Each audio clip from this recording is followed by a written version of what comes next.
ബിസ്മില്ലാഹിർ റഹ്മാനിർ റഹീം. അൽഹംദുലില്ലാഹി റബ്ബിൽ ആലമീൻ. അസ്സലാത്തു വസ്സലാമു അലാ റസൂലില്ലാഹി വഅലാ ആലിഹി വസഹ്ബിഹി അജ്മഈൻ. ബഹുമാന്യ ഈവന്റ് ചെയേഴ്സ്, ജഡ്ജസ്, എൻ്റെ വാക്കിൽ ശ്രവിക്കുന്ന മാന്യ ശ്രോതാക്കളെ, അസ്സലാമു അലൈക്കും വറഹ്മത്തുള്ളാഹി വബറകാതുഹു. ഞാൻ ഷെറീന.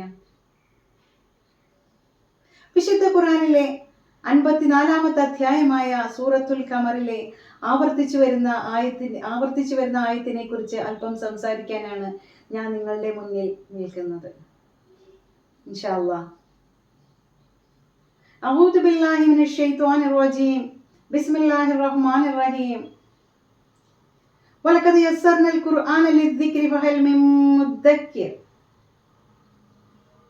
ഈ ആയത്തിനെ കുറിച്ച് പറയുന്നതിന് മുമ്പ് ആമുഖം എന്നോണം ഞാനൊരു കാര്യം പറഞ്ഞോട്ടെ.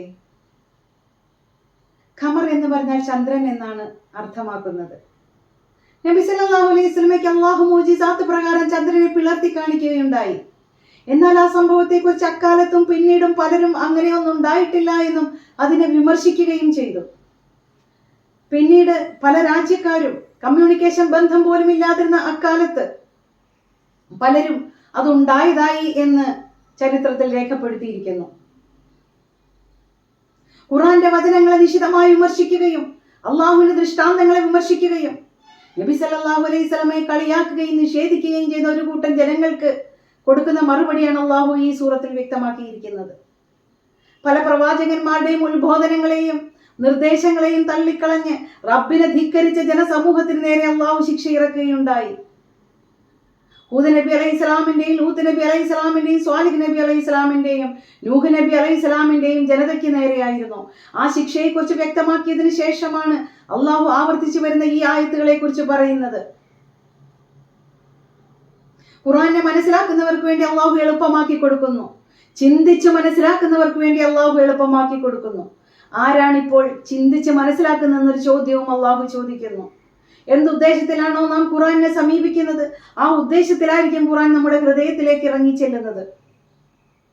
ഉദാഹരണത്തിന്, വിശുദ്ധ ഖുർആൻ അള്ളാഹുവിന്റെ വചനമാണെന്നും അത് ഹക്കാണെന്നും സത്യമാണെന്നും അള്ളാഹുവിന്റെ ശക്തിയെക്കുറിച്ച് തിരിച്ചറിയുകയും സർവശക്തനായ അള്ളാഹു ആരാണെന്ന് ബോധ്യപ്പെടുകയും ചെയ്യുന്ന ഒരാൾക്ക്, കാരുണ്യവാനും പ്രപഞ്ചനാഥനും തന്റെ എല്ലാമായ അള്ളാഹുവിലേക്കാകുന്നു സമർപ്പണങ്ങൾ മുഴുവനും. കാരണം അവൻ അള്ളാഹുവിനെ ഇഷ്ടപ്പെടുന്നു. അള്ളാഹുവിനോടുള്ള ഹുബ്ബ് വർദ്ധിച്ചിട്ട് തനിക്ക് അള്ളാഹുവിലേക്ക് എത്തിച്ചേരണം എന്ന് ചിന്തിക്കുകയും തന്റെ ജീവിതത്തിൽ നിന്നുകൊണ്ട് താൻ ഏറ്റവും കൂടുതൽ തന്നെ സ്നേഹിക്കുന്ന വാത്സല്യനിധിയായ അള്ളാഹുവിനെ എന്ത് കൊടുത്താലും മതിയാവുകയില്ല എന്ന് ചിന്തിക്കുകയും ആരാധനകളും സമർപ്പണങ്ങളും മുഴുവൻ അള്ളാഹുവിലേക്ക് അർപ്പിക്കുകയും അങ്ങനെ സമർപ്പണം ചെയ്യുമ്പോൾ മധുരത്തോടുകൂടിയും സന്തോഷത്തോടുകൂടിയും അവൻ ചെയ്യാൻ സാധിക്കുന്നു. വിശുദ്ധ ഖുർആന്റെ ഉത്ബോധനങ്ങളെയും തത്വശാസ്ത്രങ്ങളെയും നിഷ്കളങ്ക ഹൃദയത്തോടുകൂടി തന്റെ റബ്ബിന്റെ വചനമാണെന്നും ഈ ലോകത്തിന്റെ നിലനിൽപ്പിനെ മുഴുവൻ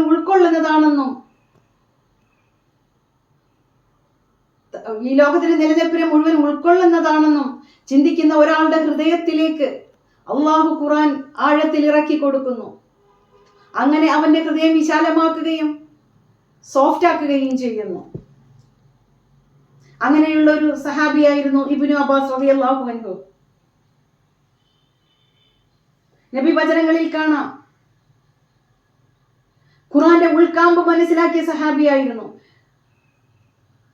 ഇത്രമേൽ ഖുർആനെ കുറിച്ച് വ്യാഖ്യാനിക്കുകയും വിശദീകരിക്കുകയും ആ വചനം ഉൾക്കൊണ്ടുകൊണ്ട് തന്റെ റബ്ബിന്റെ കലാമാണെന്ന് മനസ്സിലാക്കി ജീവിതത്തെ തിട്ടപ്പെടുത്തിയ ക്രമീകരിച്ച മഹത് വ്യക്തിയായിരുന്നു അദ്ദേഹം. ഖുർആനിൽ വന്ന കൽപ്പനകൾക്കെതിരെ നിൽക്കാനോ അതിൽ നിന്ന് പിന്മാറാനോ ഒരു സത്യവിശ്വാസിക്കും സാധിക്കുകയില്ല. ആ വചനം ഉൾക്കൊണ്ടുകൊണ്ട് നിഷ്കളങ്ക ഹൃദയത്തോടുകൂടി ജീവിക്കുന്ന ഒരു വ്യക്തിയുടെ ഹൃദയത്തിലേക്ക് അള്ളാഹു അത് എളുപ്പമാക്കി കൊടുക്കുന്നു.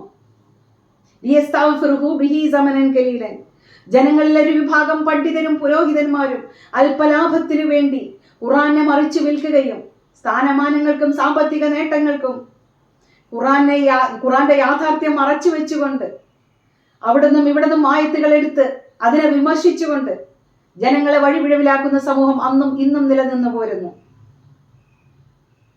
ചുരുക്കി പറഞ്ഞാൽ വിശുദ്ധ ഖുർആൻ തന്റെ സൃഷ്ടാവിന്റെ, തന്റെ സർവേശ്വരന്റെ, തന്റെ യജമാനന്റെ, തന്നെ നേർവഴിയിലാക്കാൻ അള്ളാഹു തിരുദൂതൻ വഴി ഇറക്കപ്പെട്ട ഗ്രന്ഥമാണെന്നും അതെന്റെ ഹൃദയത്തിൽ തങ്ങി നിന്നുകൊണ്ട് ജീവിതഗന്ധിയാക്കി മാറ്റണമെന്ന ചിന്തയോടുകൂടി വിശുദ്ധ ഖുർആനെ കുറിച്ച് ചിന്തിക്കുകയും പഠിക്കുകയും ചെയ്യുന്ന ആളുകളെ കുറിച്ചാണ് ഇവിടെ പറയുന്നത്. അതൊന്നും മനസ്സിലാക്കാതെ അതിലേക്ക് ഇറങ്ങിച്ചെല്ലാതെ ആ വചനങ്ങളിലേക്ക് ഇറങ്ങിച്ചെന്ന് മുത്തും പവിഴവും വാരിയെടുക്കാതെ അതിനെ വിമർശിച്ചുകൊണ്ട് അതിനെ ധിക്കാരത്തോടും ധാർഷ്ട്യത്തോടും കൂടി കാണുന്ന ജനങ്ങൾക്ക് നേരെ അള്ളാഹു താക്കീത് നൽകുകയും അവരെ സമൂഹത്തിൽ നിന്നും ഉന്മൂലനം ചെയ്യുകയും ചെയ്ത എത്രയോ ചരിത്രങ്ങൾ നമുക്ക് പഠിക്കാനുണ്ട്. ആ സമൂഹത്തിന് കൊടുത്ത പാഠം ഉൾക്കൊണ്ടുകൊണ്ട് നിഷ്കളങ്ക ഹൃദയത്തോടുകൂടി അള്ളാഹുവിന്റെ വചനം ഉൾക്കൊണ്ടുകൊണ്ട് ജീവിക്കണമെന്ന ഉത്ബോധനമാണ് അള്ളാഹു ആവർത്തിച്ചു വരുന്ന ഈ ആയത്തുകളിലൂടെ വിവരിക്കുന്നത്. ആവർത്തനം തന്നെ വളരെ ആവശ്യമാണെന്നും സത്യമാണെന്നും കാണിക്കുന്നതിന് വേണ്ടിയാണ്. ആവർത്തന രഹസ്യവും അത് തന്നെയാണ്. ഒരു ചെറിയ പ്രാർത്ഥനയോടുകൂടി ഞാൻ നിർത്തുന്നു. ഇബ്രാഹിം നബിക്ക് മുമ്പിൽ കടലിനെ പിളർത്തിയ എന്റെ റബ്ബേ, ഇബ്രാഹിം നബിക്ക് മുമ്പിൽ തീരെ തണുപ്പിച്ച എന്റെ റബ്ബേ, മൂസാ നബിക്ക് മുമ്പിൽ കടലിനെ പിളർത്തിയ എന്റെ റബ്ബേ, യൂനുസ് നബിയെ 3 ഇരട്ടകളിൽ നിന്ന് സംരക്ഷിച്ച എന്റെ റബ്ബേ, വിശുദ്ധ ഖുർആനെ ഞങ്ങളുടെ ഹൃദയത്തിന്റെ വസന്തവും നെഞ്ചിലെ പ്രകാശവും ദുഃഖങ്ങൾക്ക് മോചനവും മനോവിഷമങ്ങൾക്ക് ശമനവും ആക്കി തരണമേ എന്ന് പ്രാർത്ഥിച്ചുകൊണ്ട് വാഹിർ ദഅ്വാനാ വൽഹംദുലില്ലാഹി റബ്ബിൽ ആലമീൻ. അസ്സലാമു അലൈക്കും വറഹ്മത്തുള്ളാഹി വബറകാതുഹു.